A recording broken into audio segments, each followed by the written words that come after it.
Bueno, la temática que vamos a desarrollar, vamos a dividir los términos que tenemos que ir aprendiendo para utilizarlos en lo que es la patología quirúrgica, la enfermedad quirúrgica y los procedimientos que se pueden realizar en cirugía. Obviamente son procedimientos mínimos en relación a la asignatura, ¿sí? Pero igual tenemos que ir aprendiendo la relación que podemos ir teniendo. Aplicar los términos dentro de su aplicabilidad en lo que es la cirugía, ¿sí? Como objetivo tenemos que desarrollar estos conocimientos de los procedimientos quirúrgicos más comunes y entender su relación con las diferentes patologías quirúrgicas. ¿Qué es patología quirúrgica? Es un término que se va a dar a confundir. La patología quirúrgica es lo que se llama con el oncólogo B, ¿sí? Anatomía patológica en algunos lugares se llama patología quirúrgica. ¿Por qué? Porque obviamente la extracción de las muestras, la anatomía patológica es con procedimientos quirúrgicos. Entonces eso se da mucho a confundir la terminología. Entonces nosotros por ahora vamos a empezar a llamar a las patologías simplemente enfermedades quirúrgicas para que salgamos de este problema como anatomía patológica, ¿sí? Debemos identificar los procedimientos más frecuentes, conocer las vías de abordaje, su importancia y en la actividad del aula vamos a hacer un ejercicio para poder aplicar todos estos conocimientos que es lo que ya les he pasado. Por eso llamamos enfermedades quirúrgicas por lo que me había anticipado. Entonces las enfermedades quirúrgicas son todas las que necesitan una intervención quirúrgica para realizar su tratamiento, ¿sí? El tratamiento puede ser inicial o puede ser definitivo. Puede ser inicial cuando se necesite llegar a un diagnóstico a través de una muestra, a través de algún procedimiento, para que después sea aplicado en el tratamiento, la conclusión de ese paciente, ¿sí? La patología quirúrgica, como les decía, es el campo de la medicina que se dedica a un diagnóstico en base a la histología o a la histopatología de los tejidos que se analizan para dar también un diagnóstico. Ahí está la combinación que tenemos que tener con los patólogos. Hoy en día, básicamente todas las muestras que se extraen de vía quirúrgica, ¿sí?, son enviadas a anatomía patológica porque hay asociaciones muy escasas, pero las hay, por ejemplo, de presencia de tumores que se llaman in situ, tumores de localización en el órgano sin haber generado ningún tipo de manifestación. Hemos tenido casos de, por ejemplo, tumores ventriculares, ¿sí?, iniciales en niños de 4 o 6 años. Si no mandábamos enviar el estudio del órgano, no nos hubiéramos quedado tranquilos, podríamos haber tenido sorpresas en el futuro. Por eso es la asociación que tenemos que tener. Y ahí van a haber términos que se van a combinar, ¿sí? Para esto, para entender, llegar a un diagnóstico, vamos todos distintos niveles de aprendizaje, tenemos que ir relacionándonos con la semiología quirúrgica. Ustedes ya llevan la materia de semiología, obviamente, que les va a dar las pautas básicas de lo que es la semiología, pero la semiología quirúrgica tiene ciertos patrones, ciertas características. Es más, muchas veces en el desarrollo de la semiología quirúrgica tenemos que invertir el orden semiológico de la inspección de un paciente. ¿Cuál es el orden semiológico de la inspección de un paciente?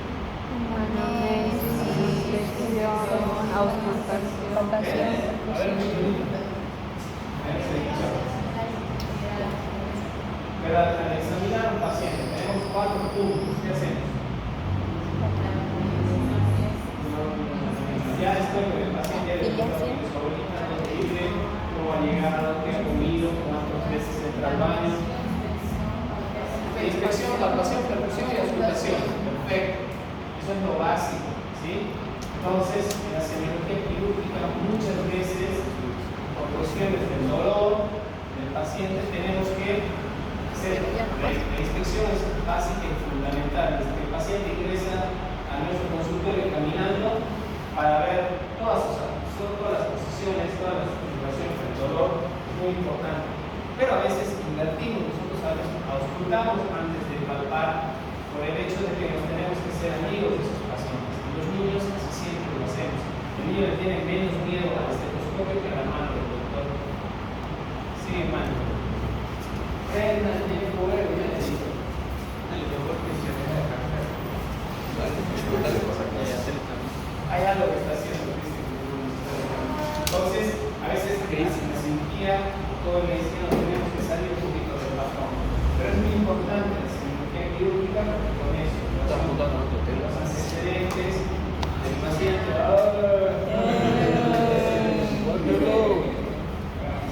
En relación al antecedente del paciente, y todo eso vamos a tener que modificar las instituciones, o a veces en relación a la crisis. Por ejemplo, imagínense estar un poquito traumatizado por un accidente de víctimas múltiples. Entonces ahí no podemos estar en análisis, que la situación de la cirugía quirúrgica varía en esa relación.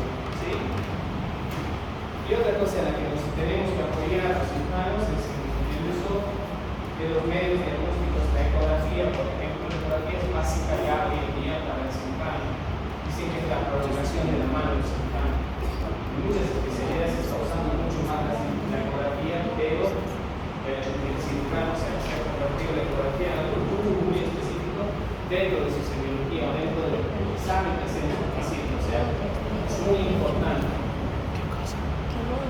Entonces, la semiología quirúrgica tenemos que desarrollar y la tenemos que tener siempre. Inicialmente, en nuestro caso, aprendiendo la terminología, está relacionada con todo el proceso de infección. Por eso ya el otro día hablábamos del dolor, hablábamos de inflamación, ¿sí? Hablábamos de deformidades. Bien.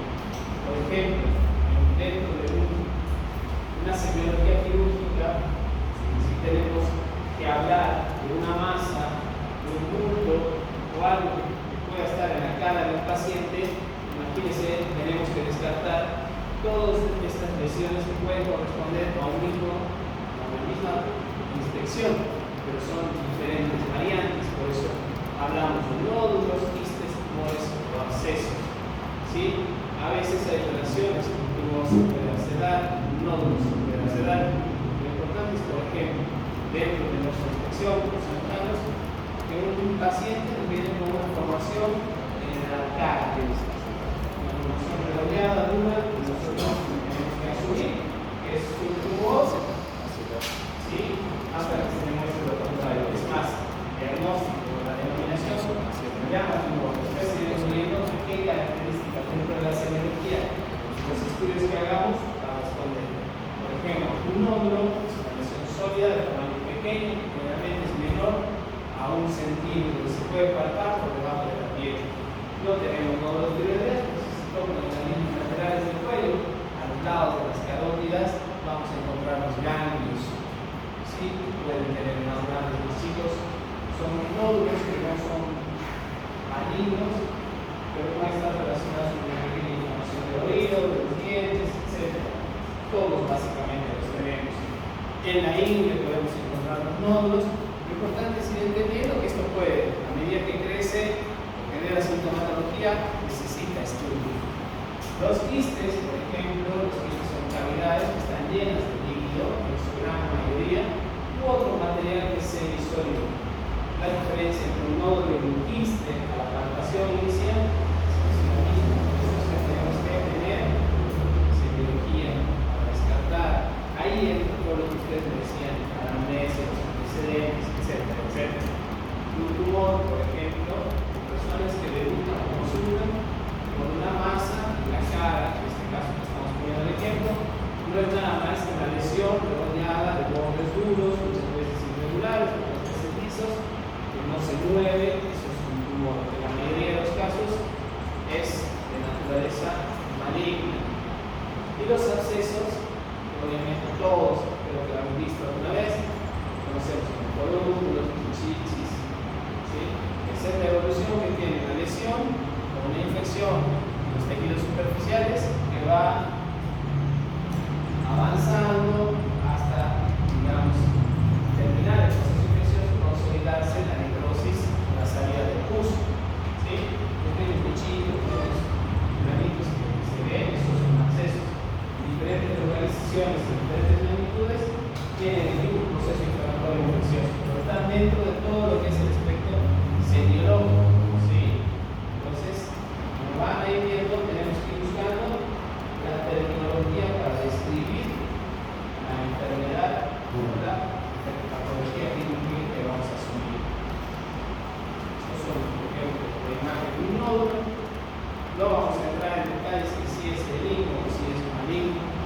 nódulos de mama, que es algo que ya ustedes tienen que tener una cirugía propia de inspección y de palpación, es muy importante.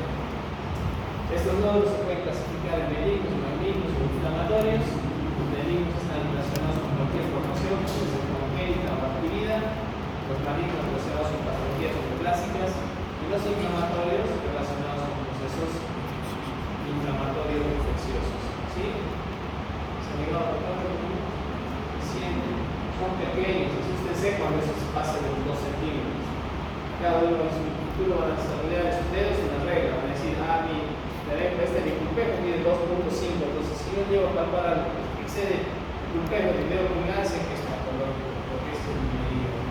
¿Sí? Cada uno encuentra sus formas. Los quistes, como verán, como hemos dicho, son igual formaciones redondeadas, están en diferentes localizaciones, en diferentes partes del cuerpo, que tienen a veces consistencias líquidas y otras veces consistencias semisólidas. Ahí tenemos los quistes simples, los quistes dermoides, los quistes sebáceos, los quistes de grasa, etcétera, etcétera, hasta tener ya los quistes internos como los parasitarios, que tienen una foto del quiste inatípico. Este es un quiste inatípico hepático. La resección tiene múltiples quistes pequeños en su interior. ¿Sí? Son los quistes parasitarios. Los tumores, pensé, el crecimiento normal, celular, excepcionalmente la patología del tipo neoplásico, que van a tender a la deformidad, a ser muy evidentes y los podemos clasificar, al igual que los demás, benignos, malignos o los premalignos. Los premalignos son los que generalmente pueden asociarse a que si sigue la agresión sobre esas células, va a generar un tumor. ¿Cómo se sabe si es benigno, maligno o premaligno? A través de la biopsia, a través del estudio. En este momento tenemos que ir familiarizándonos con los términos y los diagnósticos. Los abscesos, como les decía, todos habían visto, hay abscesos de tipo superficial, profundos. Uno de los abscesos más comunes en nuestro medio, una de las consultas más frecuentes de cirugía, es el absceso perianal. ¿Sí? Entonces es una tumoración que tiene cambio de coloración, puede ser dura, puede tener un contenido turbulento, a veces puede ponerse ya ese acceso drenado, saliendo pus continuamente por algún orificio conducido por la piel, etcétera. Y los tratamientos obviamente son los drenajes. Tenemos un capítulo donde tenemos que hacer drenajes de acceso. Lo mismo si hablamos de otro tipo de lesiones o tumoraciones, basándonos en una cirugía, vamos a ver lo que llamamos las hernias. Las hernias son la producción de un contenido, ¿sí? En la mayoría de los casos un contenido abdominal, por el cual va a ser un orificio anatómicamente constituido. ¿Qué significa eso? Nosotros anatómicamente tenemos un orificio que está en proporciones contenidos, pero no es lo suficiente para contener, por ejemplo, las vísceras. A través del orificio del ombligo, el orificio de la ingle, esa es una hernia que nos interesa desde el punto de vista clínico, saber si esa hernia tiene una calidad de comunicación o de comunicación. Las hernias las podemos dividir en hernias inguinales, hernias umbilicales, las hernias pleurales que están por debajo de la línea de la ingle, casi hacia la cara interna del muslo, y las hernias lumbares. Las hernias lumbares, en este caso me estoy refiriendo a la producción por un defecto muscular, no a las hernias lumbares de una hernia de disco. ¿Sí? Que son dos patologías diferentes. Fíjense, esta hernia inguinal, las hernias inguinales congénitas, que están en los niños, el niño nace con una hernia inguinal, el adulto, la adquirida, viene por el hecho de que hay una lesión en la estructura muscular y hay generalmente salida del contenido herniano del abdomen hasta el escroto. Fíjense, esta es la hernia inguinal escrotal y ya básicamente tiene todos los intestinos dentro del escroto. Y eso va a tener que agarrar con sus manitos delicadas de princesa y reintroducirlo cuando lo tengan que realizar. ¿Sí? Pero imagínense cómo pueden llegar a estas situaciones que se plantean cuando está bien. Y el bebé tiene una inguinal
a través también de técnicas usando el músculo del paciente, como en el caso de los niños, o con técnicas plásticas, como malla, en los adultos. Las heces neurales se comunican. La diferencia de la neural es la salida que tiene, fíjense, por debajo del pliegue del músculo, que es por donde hace la evolución, sin relación con el testículo. Mayormente esta hernia, el hecho de estar escondida, es una de las principales complicaciones que tiene si el paciente viene con esa hernia complicada, o sea, estrangulada. ¿Qué significa la estrangulación? A través del orificio se ha introducido el asa y genera un mecanismo de torsión, y entonces el asa va a generar un mecanismo de isquemia. Entonces a la isquemia se hace en circulación, muchas veces se perfora, generalmente si ha pasado mucho tiempo, a veces puede ser incluso hasta mortal. En los lumbares se produce la producción de parte de estructuras del nervio peritoneo a través de las fascias musculares posteriores. No se asusten que esto es solamente introducirlos en los conceptos y en la terminología quirúrgica, nada más. Viene algo que es muy grande, el abdomen agudo. El abdomen agudo, como bien dice su definición, es un sinónimo, es un conjunto de signos y síntomas que van a describirnos una enfermedad. Hablar de abdomen agudo como tal es grandísimo porque no solamente se están las clasificaciones, sino las variedades de abdomen agudo. Para resumir, vamos a clasificar en relación al origen que tiene el abdomen agudo en cuatro: el inflamatorio, el perforativo, el obstructivo y el vascular. Son, digamos así, los más frecuentes dentro de lo que va a ser el estudio de nuestra materia. Cuando hablamos de inflamatorio, se genera un proceso inflamatorio dentro de un asa o una parte del intestino o órgano dentro del sistema digestivo que va a generar todo un proceso por el cual ese paciente va a tener que ser intervenido quirúrgicamente. Un abdomen agudo perforativo significa que, por ejemplo, la inflamación ha llegado hasta una fase muy grande en la cual el órgano se queda sin circulación y en ese caso se va a generar la perforación. Si una víscera se perfora dentro de la cavidad abdominal, el contenido fecal va a estar dentro de ese abdomen generando un proceso complicado o complejo. El abdomen agudo vascular tiene relación con todos los procesos que generen alguna alteración del flujo sanguíneo a nivel intestinal o de los órganos del abdomen, que va a generar un proceso o un coágulo donde cierto sector del intestino del órgano va a generar una falta de irrigación que va a generar que ese órgano muera. Entonces, la primera manifestación para tener ese paciente en relación al proceso evolutivo de todos estos tipos de abdomen va a ser el dolor. ¿Sí? Si nos imaginamos una apendicitis, ¿cómo creen que sucede la apendicitis? Si hablamos del apéndice secal, ¿sí? En relación al colon, el ciego, en su primera parte, y el intestino delgado a nivel del ilion terminal. ¿Qué sucede? ¿Cómo es el apéndice? ¿Qué se acuerda de la anatomía del apéndice?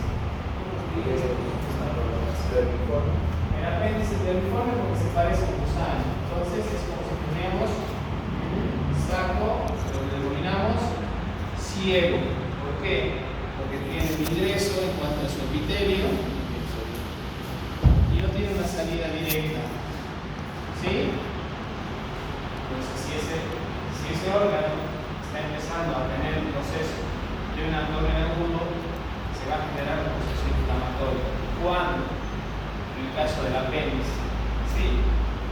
Por eso vamos a empezar a pensar y desarrollar muchas enfermedades. Por ejemplo, una bolita de materia fecal asienta o obstruye la luz apendicular. ¿Sí? Entonces, ¿qué sucede cuando ustedes, por ejemplo, van a una fiesta y usan los zapatos más estrechos que tienen? ¿Cómo están sus pies? ¿Ven?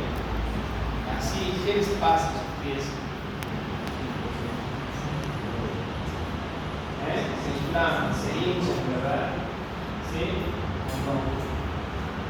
Ustedes, los estados de acuerdo con esta felicidad, nada. Y al fútbol, entonces, ¿qué va a suceder?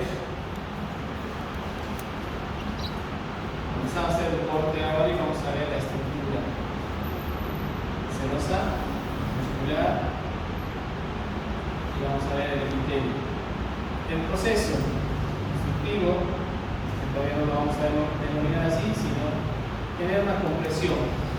Si hay compresión, es el chat, su compañero. ¿Y eso qué genera? Edema. ¿Sí? Y si hay edema, hay mayor compresión.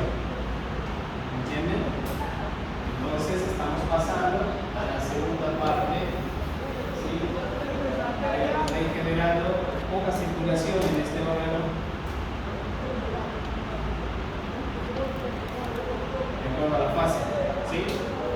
Entonces, si tengo poca circulación, la circulación se me va muriendo, este tejido va a empezar a generar mayor compresión. ¿Qué va a suceder? Va a generar un proceso perforativo a través del isquemia. ¿Sí? Habían tenido el nombre de luego se pone negra, ¿sí? Entonces se queda sin circulación. El dolor inicialmente es muy intenso porque uno de los dolores más fuertes que puede tener el cuerpo humano es el dolor de la isquemia, que no pasa con nada, que no responde. Y eso es lo que sucede en el proceso celular antes de perforarse. Y si se perfora, el apéndice, al estar en su órgano porque circula materia fecal como gérmenes, propios de la materia fecal, va a haber una contaminación y ahí se va a generar las famosas peritonitis. ¿Sí? Es una parte de la fisiopatología de una de las enfermedades que explicamos, por ejemplo, al páncreas, es muy parecido. La inflamación del páncreas, que se llama pancreatitis, genera edema o hinchazón que va restando compresión, los aportes circulatorios y va generando procesos constructivos y procesos vasculares. Entonces, el abdomen agudo habla de eso. Lo van a ver perfectamente en quinto año de abdomen agudo en cirugía 2.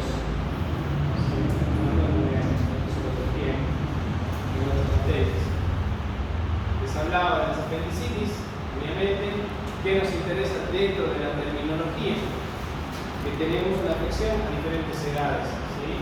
El dolor abdominal siempre va a empezar alrededor del ombligo y de ahí va a ir migrando, porque hay un proceso nervioso de distribución del dolor a través de los ganglios del abdomen y se va a acompañar de náuseas, vómitos y fiebre. El diagnóstico, como alguna vez decían, es en base a la historia clínica, examen físico, laboratorios y ultrasonido.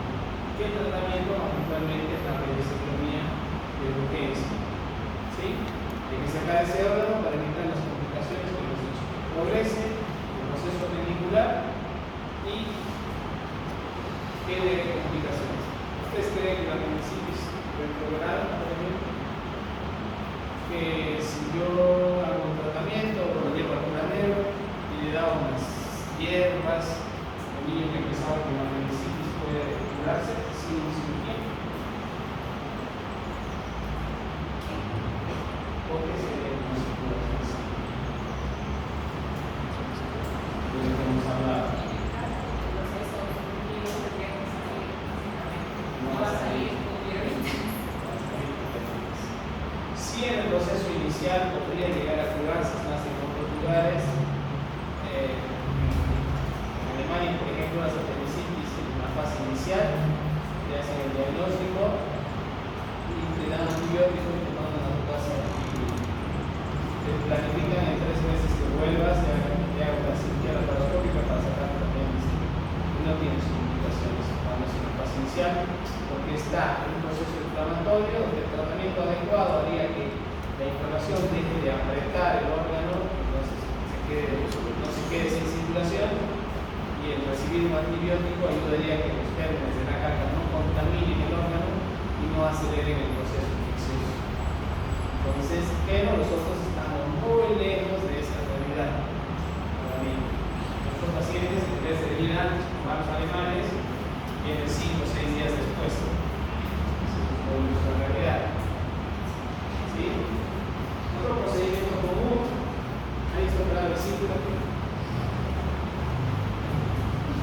Son las litiasis vesiculares o las colecistitis. ¿Sí? Vesícula biliar se llama colecisto. Inflamación de la vesícula biliar, colecistitis. Ocultación, cálculos, litiasis, colelitiasis, ¿sí? Ocultación de las vías biliares por cálculos, colelitiasis. Fíjense las diferencias en 4 palabras. Es una enfermedad bastante frecuente en nosotros, en los adultos, en los niños es cada vez más frecuente por el uso de ecografía, no por frecuencia, sino porque se diagnostica antes. La clínica, como toda enfermedad, está determinada. Fíjense, dolor, fiebre, náuseas, vómitos y síndrome. ¿Qué tenía usted cuando se ha hecho el diagnóstico de cálculos en la vesícula? Pero si se operaba. Bueno, claro, ¿qué se puede decir? Sí, dije, bueno, ¿alguien más se ha hecho para el vesícula?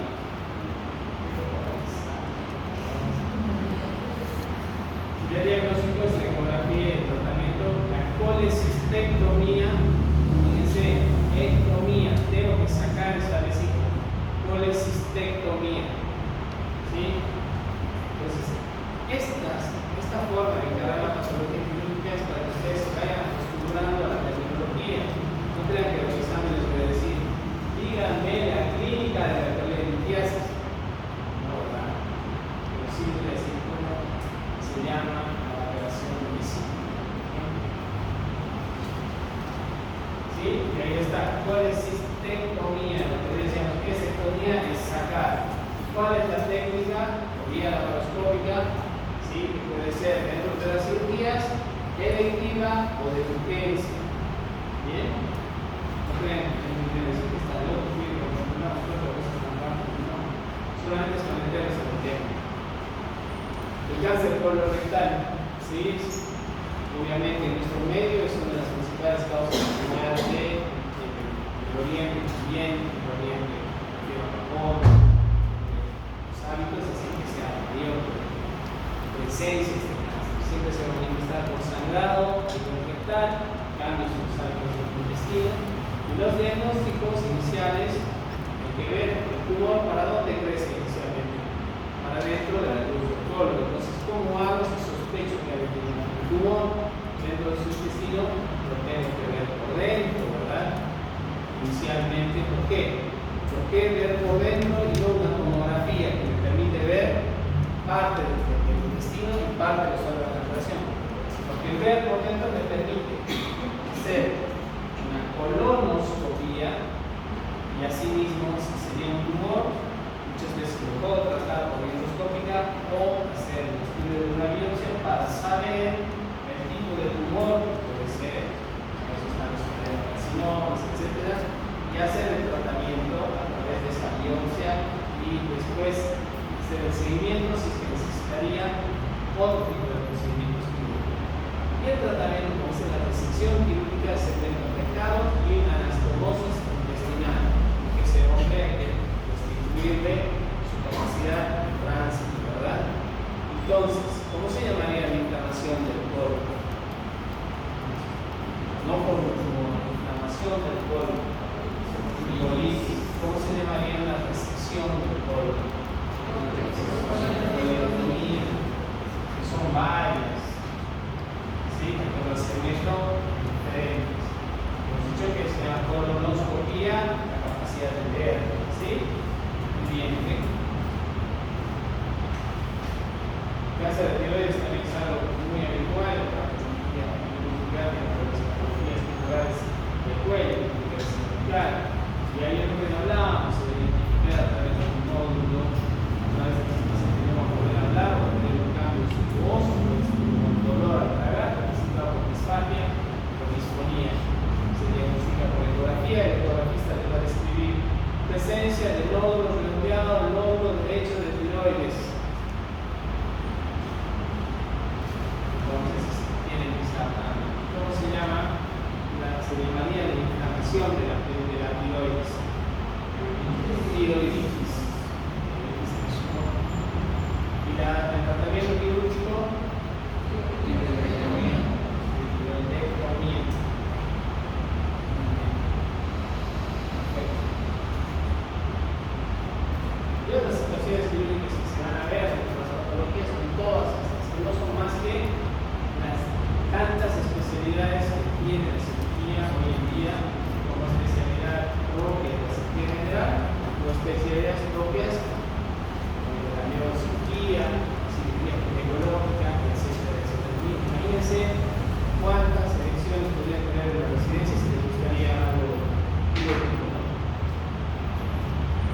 siempre va a existir y ustedes van a tener que aprender a tratar es el tratamiento multidisciplinario. No, ustedes son niños y niñas de pandemia, ¿verdad? Estaban encerrados, están cambiados. La mejor época de su vida, adentro, ¿verdad? Entonces, eso ha hecho que haya generado ciertos cambios en todo lo que vivimos. No puedo conseguir que trabajen en equipo, que trabajen en grupo. Y eso se va a notar más allá de uno seguramente. Imagínense, nosotros que tenemos una relación social un poco más abierta, que tenemos capacidades de trabajo en grupo, imagínense los europeos, etc., cómo han cambiado su vida, la capacidad de relación. Los procedimientos quirúrgicos que vamos a hacer son los términos que se van a utilizar para describir la técnica o el motivo por el cual. Obviamente, esos procedimientos van a tener una clínica, los direccionamientos, van a estar relacionados con el tiempo, etc. Y el procedimiento quirúrgico es muy dependiente o muy relacionado de la tecnología que exista, de la tecnología que ha hecho que se desarrolle. La tecnología hoy en día en cirugía, lo máximo de lo que estamos es en el uso de robots, que es como estaba la teoría. ¿Sí? Entonces, todo esto tiene que ir avanzando bajo la finalidad de que los procedimientos quirúrgicos cada vez sean lo menos agresivos posible, sean mínimamente invasivos, que restituyan al ser, a su trabajo, a sus tareas cotidianas de la forma más rápida posible y con la capacidad, obviamente, de hacer un tratamiento efectivo de la enfermedad. También de nada decide hacer con una óptica, sacarle la vesícula a través de la vagina, si no puede ser lo suficientemente receptivo, por ejemplo, en un cáncer de hígado. Eso es lo que ustedes tienen que tener en cuenta. El procedimiento puede ser mínimamente invasivo, pero en determinadas enfermedades tiene sus limitaciones. Todas estas clases están en la plataforma, no se les subir.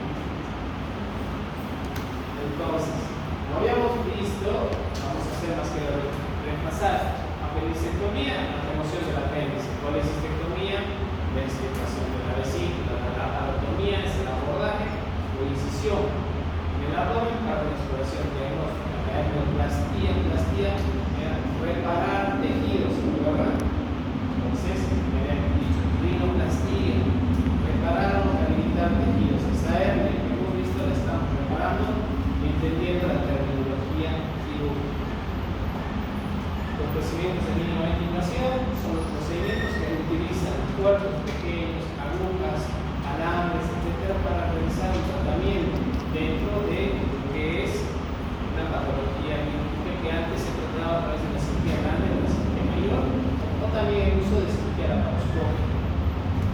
Antes se veían cirugías que se hacían a corazón abierto para colocar una prótesis que separaba las aurículas y hoy en día se utiliza a través de la vena del cuerpo y una arteria un dispositivo que se abre dentro del corazón con un parabrisas que tapa solamente un orificio por el cual se tiene una vacía.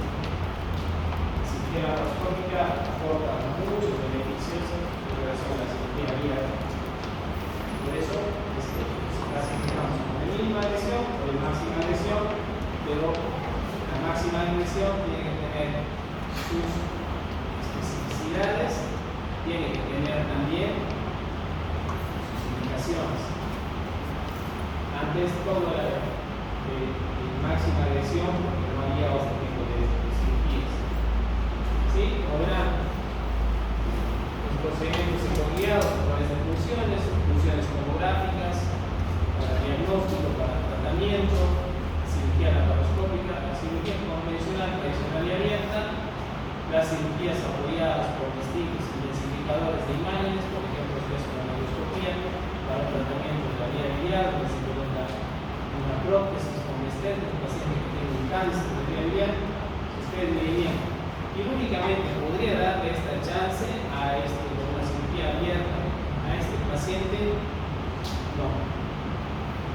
La mínima invasión a través de la endoscopía ha permitido que se haya desarrollado, por ejemplo, prótesis que en venía con dosis de quimioterapia.